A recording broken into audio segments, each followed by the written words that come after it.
Hello and welcome to episode 313 of the Clean Energy Show, coming to you from Vancouver, British Columbia, Canada.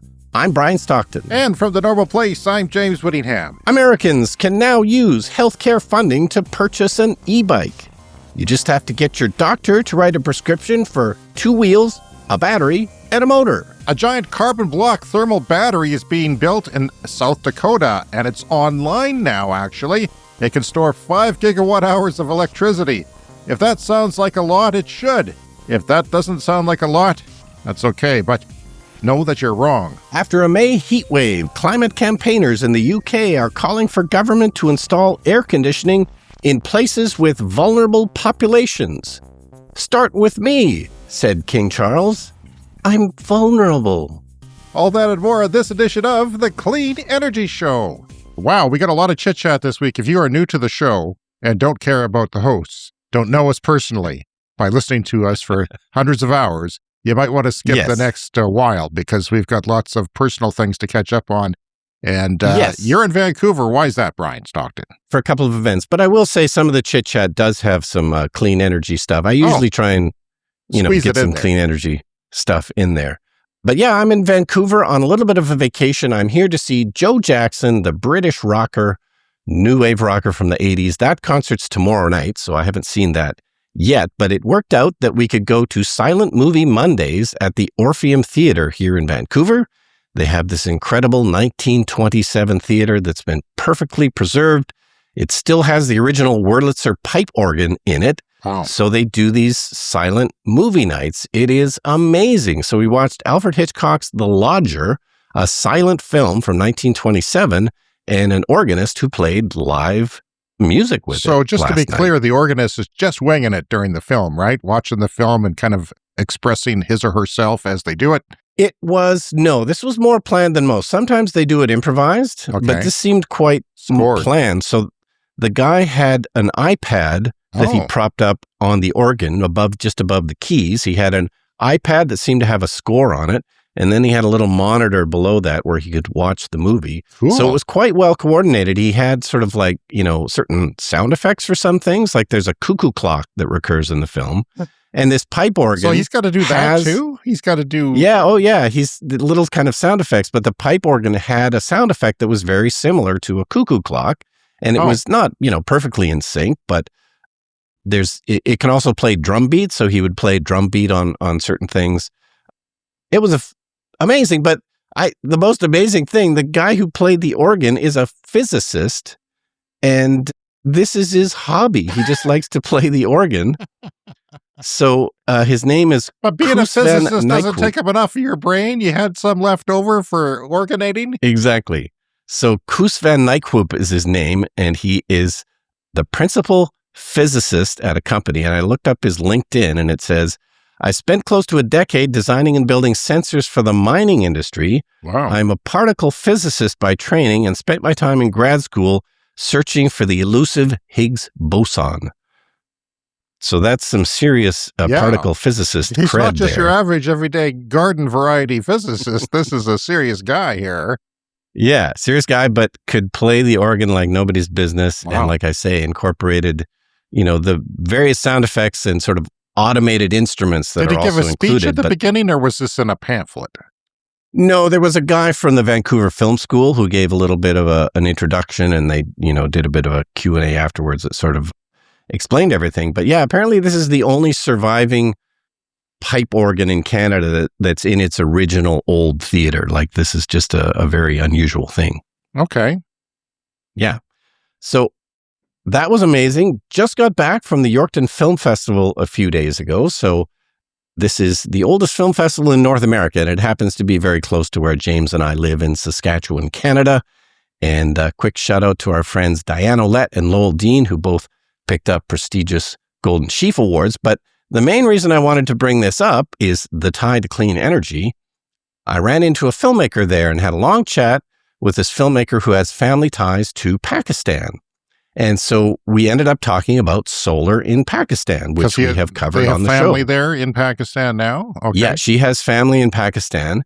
And what she was amazed by was essentially every single person she knows in Pakistan has solar panels. Wow. It's just so ubiquitous. And we've talked about this on the show. This happened so fast. This went from zero to crazy, where we talked last week that there's more of this kind of rogue grid than the actual grid now, because the grid is so unreliable there. And then the more people do this, the more expensive the actual grid gets, because then the more sense that it makes for solar panels to, pay for themselves quickly. Well, and her question to me was, well, why is it that all of my relatives in Pakistan can afford solar, but she got a quote to put solar on the roof of her house in Regina, and it was super expensive. And, so I sort of thought about it, and I didn't have an answer right away. I mean, I thought, well, it's like you said, the grid is so unreliable. It's almost like you can't afford not to have. I'll give you one answer. Solar one panels. answer is we use a lot more electricity here in North America. Yeah, we are, gluttonous when it comes to our electricity. Like there's all kinds of things that we have in our homes, and our homes are large, and they're not really, I don't think they're using it for cooling for the most part. So it's essentially plug and play, Brian, I think. Mm-hmm. A lot of it's not actual plug and play, I don't think, but they're kind of rogue installed by handy people, and they're probably smaller because the roofs are smaller, or maybe they're just set up against a fence. A lot of them are on roofs, though, so I don't know the answer to that, but I do know there's a lot more red tape here. Yes, so that is certainly one reason. A lot of these systems are unofficial, so you don't need a permit. And maybe they probably don't have a tariff on Chinese solar panels, where most solar panels are made is in China, and we would have a tariff here. Yeah, but the cost of a solar system on your roof is not all solar panels. That's just I forget what it is, maybe 40 to 60% of the cost. There's the inverter, there's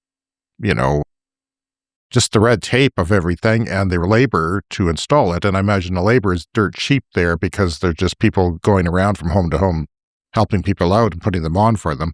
And the panels are really cheap there, from what I understand. Yeah, and China is basically right next door. So they're being imported at the kind of lowest price possible from China. But yes, a quick Googling suggests that we're probably paying 4 times as much here in Canada and the US for sort of comparably sized solar systems. Australia's fairly cheap. We've talked about that. Yep. They've reduced their red tape and they've sort of streamlined the system. So the quick Google suggests that Australia is slightly more expensive than Pakistan, but still very good. Still probably 1/3, 1/4 of what we're paying here in North America. And a lot of that is the red tape. Because if you have red tape, then the solar installers have to spend a lot of man hours, a lot of labor hours, working on it in advance, weeks, months sometimes. But if you can just go in and do it without the red tape really quickly, then that makes a huge difference. And that's what we need to do here. We really need to do that in North America. Yeah. And of course, the other thing that's happening this week is another massive heat wave in India nearby. And so I don't understand this. My son is traveling in the Netherlands. They have a heat wave in Europe. There's one in Pakistan. Yeah. And India. There's one here. Yeah. I just have to point out that last weekend there was a blizzard here, and this weekend there's a heat alert. And I am maybe 8 hours from going into my pool for the first time this year. It's unbelievable. I've got weather whiplash. It's just, it does weird things to your brain. Like, it's weird. I'm laughing, but that's really not funny. Like, that's, this is a bit of an issue. And we're going to talk about the heat wave in the UK as well. They've got a heat wave going there in the UK. What's going on with you? Well, lots going on with me, Brian. This is the last week of James as you know him. I have my surgery date, and it is June 15th. And a lot of people who get bariatric bypass surgery are excited. I'm not excited. I'm nervous as hell. The thing is, on Monday, June 1st, I have to start a 2-week liquid diet, which is just these 4 watery, not milky, but watery chocolate protein shakes with vitamins, everything you need. And it gives you about 900 calories a day, which is, I have about 2,200 right now, and I'm losing weight on that. So I'm a 6'1" person who's quite heavy, and then you need lots of calories for that. So people go batty. In the Facebook group of the local people doing it, people mention crying and weeping a lot. So it doesn't look like it's going to be good. But the good news is after 3 to 4 days, you go into something called ketosis, where your body adapts to this low carbohydrate. The idea is to shrink your liver because your liver is near where they're doing the operation, and they want to expel all the carbohydrates from that. But in so doing it, it's, people, they get sick of the same thing. And here's the fun things.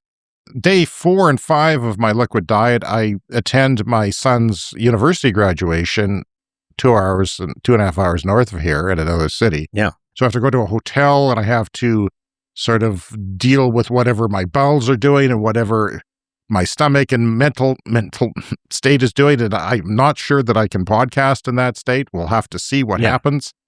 And then a week after my surgery, exactly a week after, I do my daughter's high school graduation, which I had to pay $75 for the buffet, which I can't eat. I can't even drink the water there. I mean, I won't even be able to sip on water.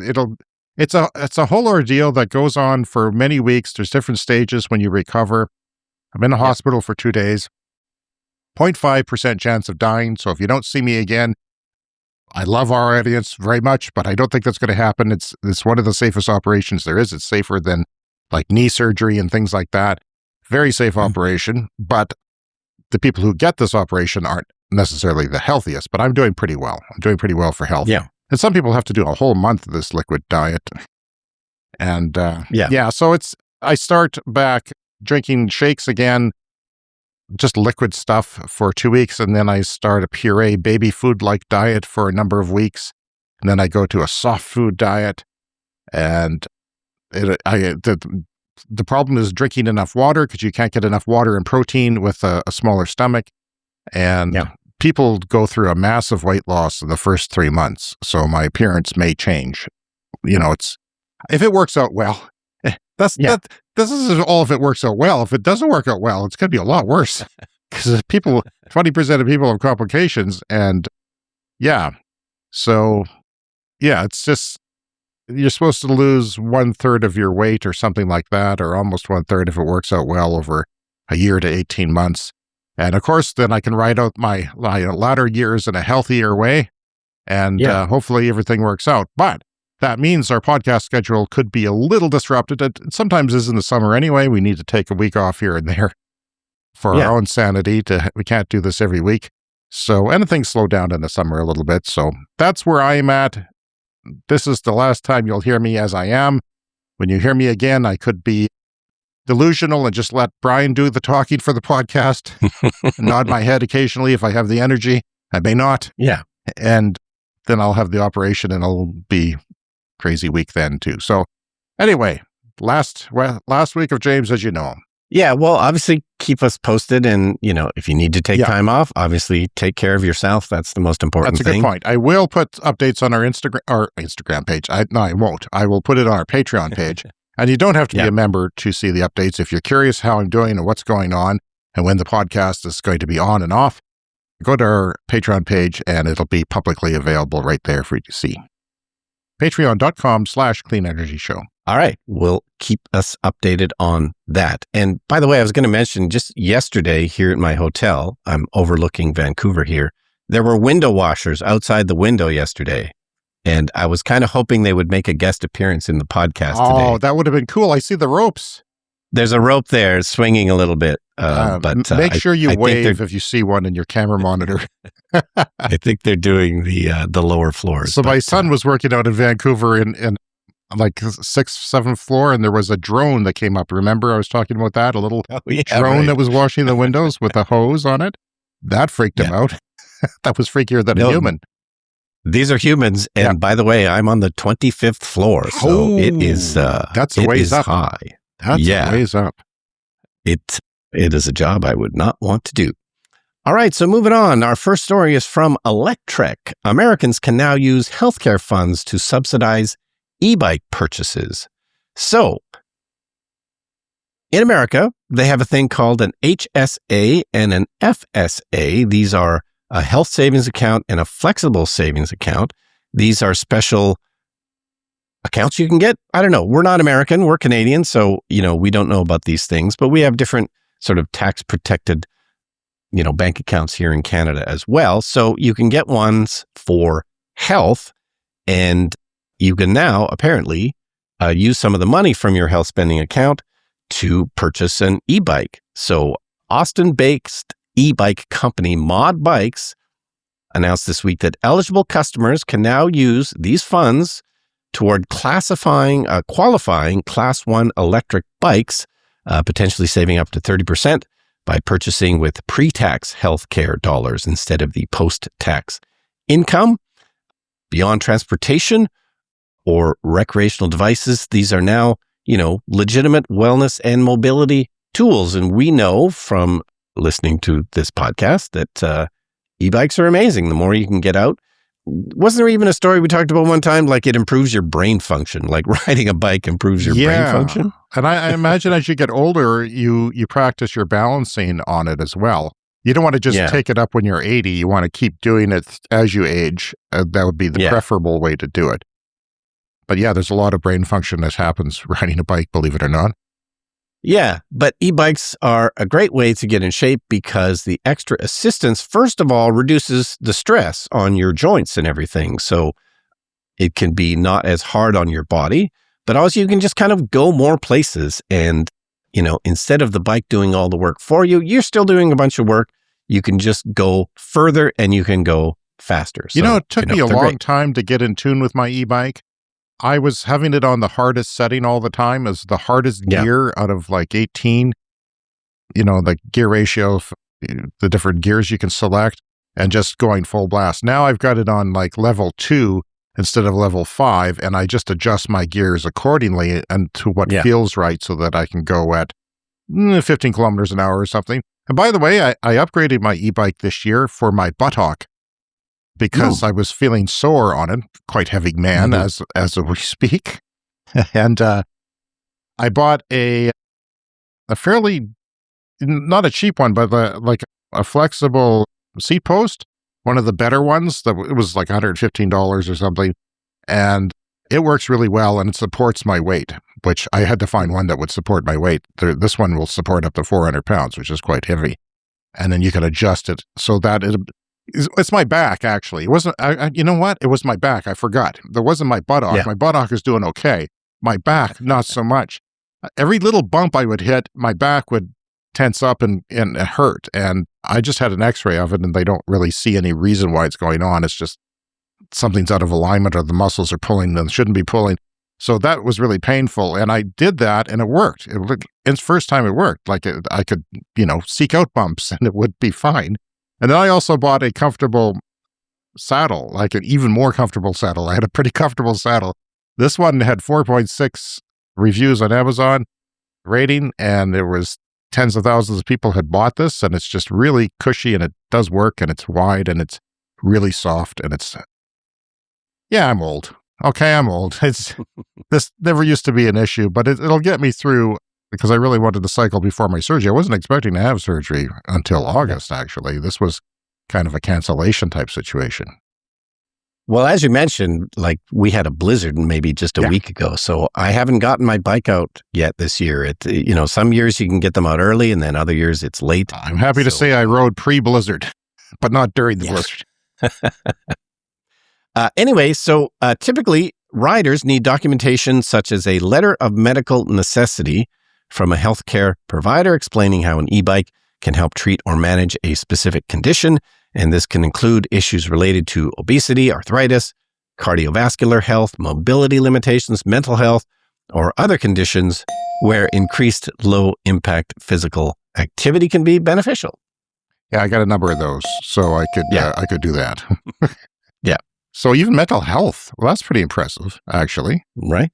Yeah, that's what we were just talking about. It's good for your brain. Yeah, well, that's great. So a new giant thermal battery project just went online in South Dakota. What's a thermal battery, James, you may ask? Well, it stores renewables as heat. So the renewables have to make heat, where they, would use some sort of resistive heater or something to boil a liquid or something. And that goes into sometimes bricks, sometimes rocks you can do. and it will heat those rocks and they'll get really hot. And then they'll transfer that back into that liquid, which will boil water and run turbines the next day when the renewables are at night, when the renewables aren't running. Well, this kind of thing is actually really huge and is storing 5 gigawatt hours of electricity. That's like 5 nuclear reactors or 5 coal plants for an hour, which is quite a bit of electricity to store. And most projects right now we see on the grid are storing like a couple of hours in chemical batteries like lithium-ion batteries. But this is a thermal battery that's using blocks, basically carbon blocks. The project is in partnership between a clean energy startup, Antor Energy, and biofuel producer, Poet. It's located in Poet's bioprocessing facility in Big Stone City, South Dakota. So that's what? I don't know. Say 7 hours below us if we drove in a car. Yeah, 7-hour drive for sure. Construction started less than a year ago, and the system is already delivering energy. It's already working. And, we talk about these different kinds of solutions a lot, but we don't see them applied, especially on a large scale. We see some smaller scale test things. Yeah. So this is pretty exciting. Things. This is pretty exciting that this is proving that this sort of technology can work. I guess, full operations are expected later this year, so it's starting a little bit, but fully operated. Once completed, it will rank among the largest energy storage projects in the world. And that's amazing. So instead of lithium-ion batteries, this system stores electricity as heat inside giant insulated solid carbon blocks. These are solid bits of carbon, like think of the lead of your pencil is some comparison to this. They're big and gray, and they're insulating them so that the temperature stays inside and doesn't just, dissipate into the atmosphere overnight. And there's more than 200 of these thermal batteries that were deployed on the project. They are very modular. Like you can take one of these in, it's pretty big, but you can take it in a big truck and drop it off on a crane and put it down, put another one down, like really big Lego bricks. If you want more electricity, you just put more blocks in and more pipes to be able to do that. The idea is to charge the batteries when electricity is cheap and abundant, and then release that stored heat continuously for industrial use. The system can also convert stored heat back into electricity as needed. Oh, sometimes they just use the heat, right? If you are doing an industrial process, and that's one of the things that's hardest to decarbonize in the world is, big steel mills and things like that. And this can store heat and then give you the heat that you need for those processes, not necessarily turn it back into electricity, but turn it back into the heat that you need for the process of whatever industry you're running. Yeah, there was a story this week from Finland. They're looking at using nuclear power for district heating in Finland. And it's the same kind of thing where, don't make electricity, just keep it as heat. Right. Well, the new utility pricing structure lets the project charge during excess periods of local renewable energy production. So they charge it up for cheap when there's excess renewables. Sometimes they lower the price of electricity when there's excess renewables. If it's really windy, if it's really sunny and it's in the spring or summer, that means they can soak up surplus power from the grid instead of wasting it. And the project provides around-the-clock thermal energy without increasing costs for other electricity consumers, which we see with, at least which is accused of happening with all these data centers that are now being planned or put into production. Poet says the system will help keep its bioethanol production competitive. That means that it'll be cheaper for them, perhaps, to produce than other people who aren't using such a carbon-friendly alternative, while creating new opportunities for South Dakota farmers. The installation and manufacturing phase supported more than 300 jobs across South Dakota and California. Funding and support came from multiple sources, including the U.S. Department of Energy and Australian investment firm Grok Ventures. And this is another example of how industrial heat, one of the hardest sectors to decarbonize, is starting to get serious about clean energy. And you know what? The important thing here is the competitive thing. Because if your competitor does something that allows you to save money, you have to do it too. So, and if it's good for the planet, that's great. That's what we want. So this is just another example of that. The carbon blocks are really good. They're better than anything else at storing heat. The heat goes in them really easily, and the heat comes out of them really easily. Where they called, there's a name for that. It's like thermodynamic transfer or something. And it just works really well. You can use other things. You can use clay, you can use bricks. We've talked about that on the show, but this works really well for getting the energy, the heat in and out really well. It's like the old Roach Motel. Heat checks in and it doesn't check out. That's right. You're dating yourself, Brian. Okay, just wanted to add something completely unrelated, but there's a Theodore Roosevelt Presidential Library opening in North Dakota, just because we're talking about South Dakota. July 4th, this is opening. It's a presidential library literally in the middle of nowhere, but it's only a 5-hour drive from where you and I live, James. Medora, North Dakota. I've never even heard of Medora, I don't think. No, it is a tiny town. I looked it up. There's like 1 or 2 motels there. Like, so it's presidents really, get their own libraries. Obama is just about to open his, I think, and it's huge. And okay. Yeah. Trump's will be gold-plated, of course, but Roosevelt must have had his library somewhere else by now, right? No. Well, as near as I can tell, not every president has a library. It's more of a 20th century phenomenon. So they're working their way backwards. And Roosevelt apparently had a ranch in North Dakota or something. And so that's why the library is there. But yeah, it's in a tiny town. I don't, when it opens on July 4th, I'm not sure where everyone's going to stay because... How far is it to a major center? Do you know? Well, it's probably 3 hours from Fargo, something like that. Maybe Nelly. Maybe an hour or 2 from Minot. So Minot's probably closer. Okay. All right. Well, that's interesting because there's not much to do in North Dakota as you go through. And the building looks quite spectacular. So I think I will eventually make a drive down there. All right, from The Guardian, climate campaigners are calling on the government to install air conditioning in buildings with vulnerable populations. The UK just had a heat record, as we are talking about. This is a record temperature for the month of May. It hit 34.8 degrees Celsius at Kew Gardens in London. That's 93 degrees Fahrenheit. It broke the previous record by a full 2 degrees Celsius. This is always the alarming thing about these climate change things. When these records break, they're not just breaking often by, just a portion of a degree, 2 full degrees higher than the UK previous is an record. island, Brian. This shouldn't be happening. Yeah. It's an island. This shouldn't be happening. Surrounded by ocean. Cool ocean currents. As we know, what is happening is that, people are dying from heat complications in places where this didn't happen before. In 2022, temperatures spiked above 40 and about 3,000 people in Britain died of causes associated with heat. Studies show that air conditioning can cut heat-related deaths by 75%. And this is already happening to an extent. People are taking matters into their own hands. An estimated 4 million homes in the UK now have air conditioning, and that is double what it was just 3 years ago. So people are figuring out the new reality, and unfortunately, the new reality is you might have to get an air conditioner if you live in the UK when you didn't have one before. Okay. Well, this is happening in a lot of places in the world, Pacific Northwest, Vancouver, where you are, not a big air conditioning city, now has heat waves. Heat domes, they call them, the sort of the high-pressure dome of heat sort of forms and builds over the area sometimes. I will say, we've had a lot of precipitation and cold weather in our spring, which is terrible that we haven't had a spring here. But we were the source of a lot of forest fire smoke for the world a couple of years ago, and even last year was terrible too, right? Well, that doesn't look so bad right now, although there are some places in British Columbia where you are, that province, are a little dry, but a lot of it isn't dry either. So, hoping for some clean air here. By the way, it'll take me 6 weeks to get back into the pool after my surgery, which will be painful because it'll be July. Well, it'll be. I could stick my toes in, but that's all. I can't soak my 5 ports that they are going to make in my stomach area, abdomen.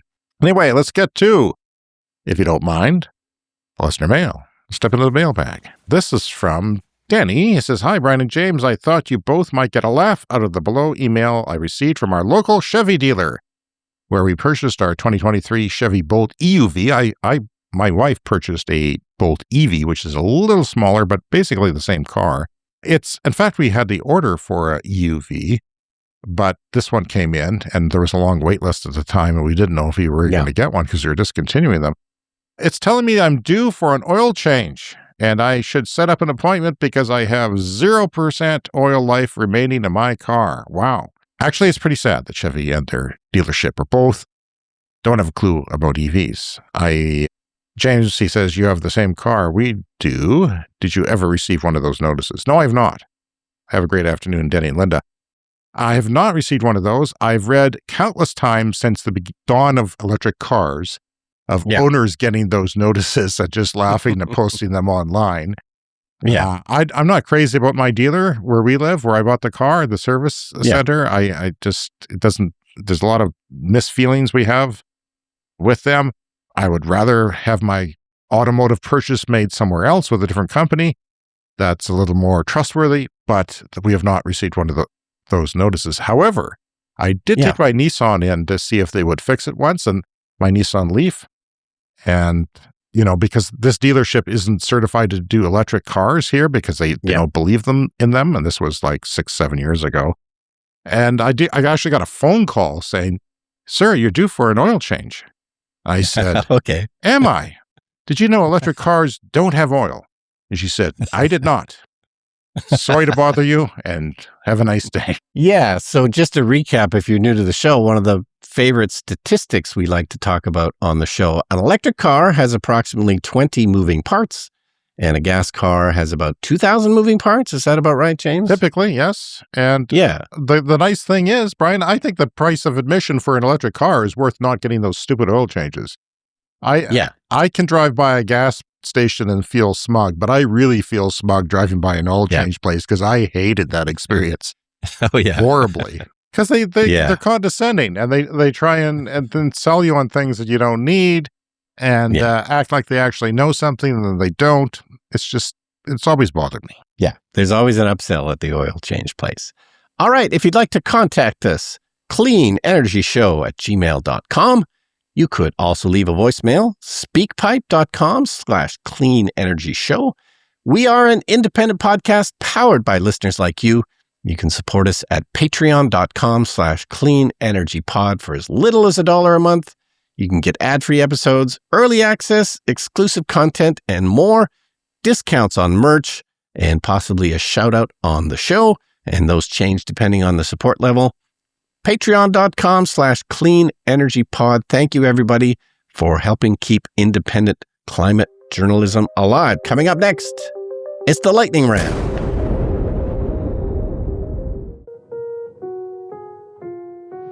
It's time for the lightning round. The lightning round is a fast-paced look at the latest headlines in climate, clean energy, and transportation. After years of delays, Cuba has started installing turbines at the Herradura 1 wind farm in Las Tunas province. It's the biggest wind project ever built on the island of Cuba, and their energy and mines minister said the project is expected to start operating this year. Cuba is in a huge energy crisis.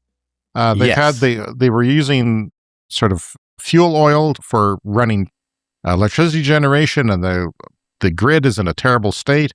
So distributing the solar, really good idea to put it in different places so you don't have to overstress grids. And they need to work on the grid, but they also need to have energy independence. And renewables can certainly do that. Clean energy deployment is expanding rapidly under the current fossil fuel crisis. Tesla has implemented a special quiet charging zone at one of its new supercharging stations in San Francisco. This is for charging stations near residences, and it's a software thing.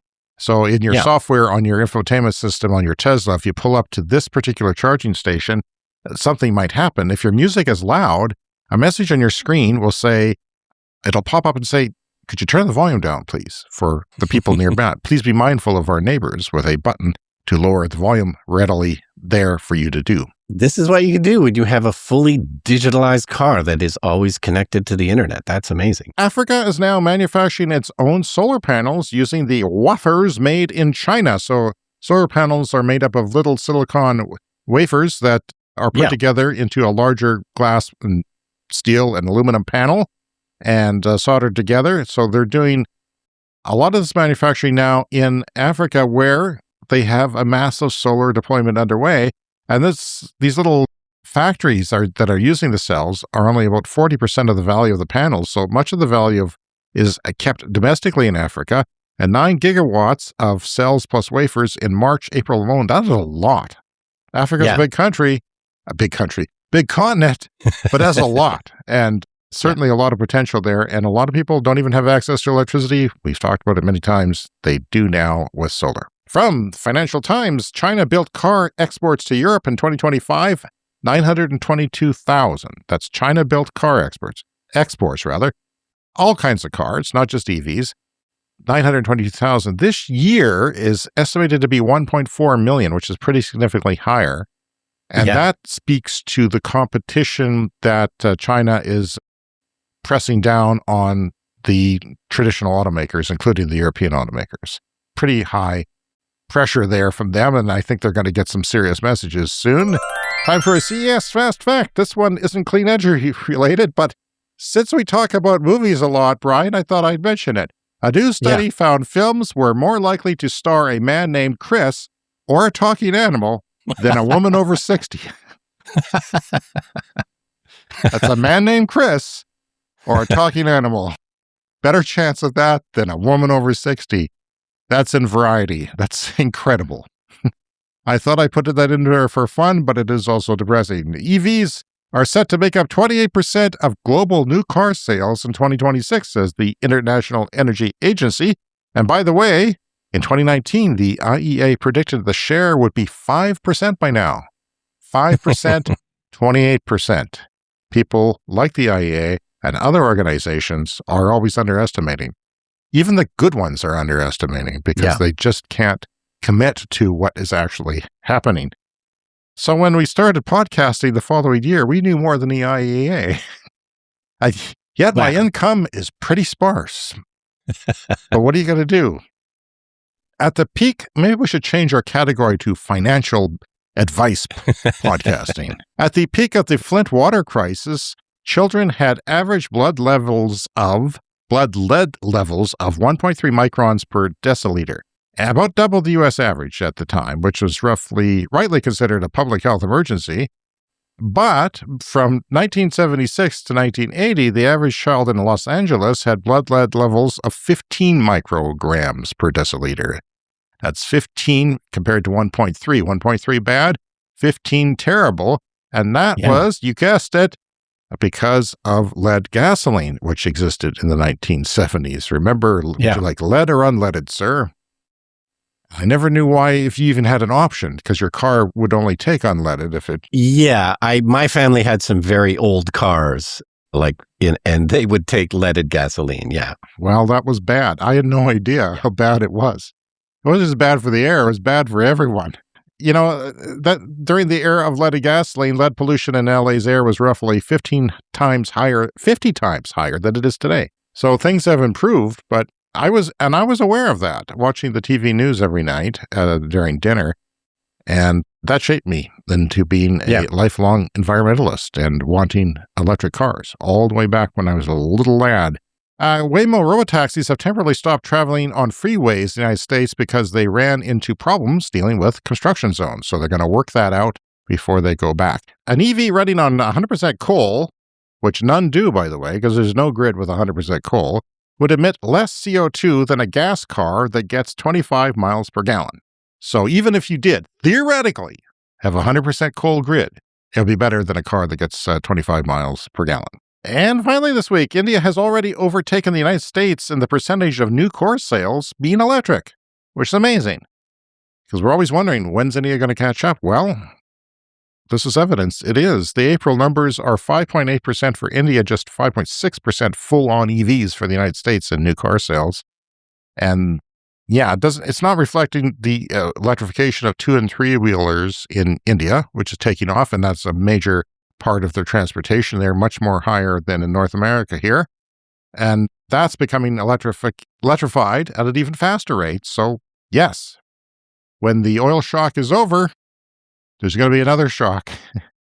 And that's a reverse shock because clean transportation is eating into oil demand. All right, that's our show for this week. Join us for the monthly bonus podcast, although that won't be out until June 11th due to the issues that we were talking about earlier. You can find us on social media like TikTok, Instagram, and Blue Sky as Clean Energy Pod. The email again, cleanenergyshow@gmail.com. And as always, remember to hit the follow or subscribe button wherever you're listening to the podcast right now, and you'll get a new episode every week. Remember to join our Clean Club on Patreon, and we will thank our Patreon Clean Club executive members, Green Bastard, Brett Rowley, and Tiernan, who give very generously every month and get a shout out on our show all the time. And you'll get other shout outs at the beginning of the month if you're in the Clean Club. I will be having my operation on June 15th, so there'll be some disruption, remember, and we should probably resume a normal schedule in July with maybe a break here and there. Brian might be a little heavier on the podcast than me. I might be delusional. I might be saying crazy things. Who knows what'll happen? But thank you all very much for supporting the podcast, and we'll see you again shortly. All right, we'll see you next week.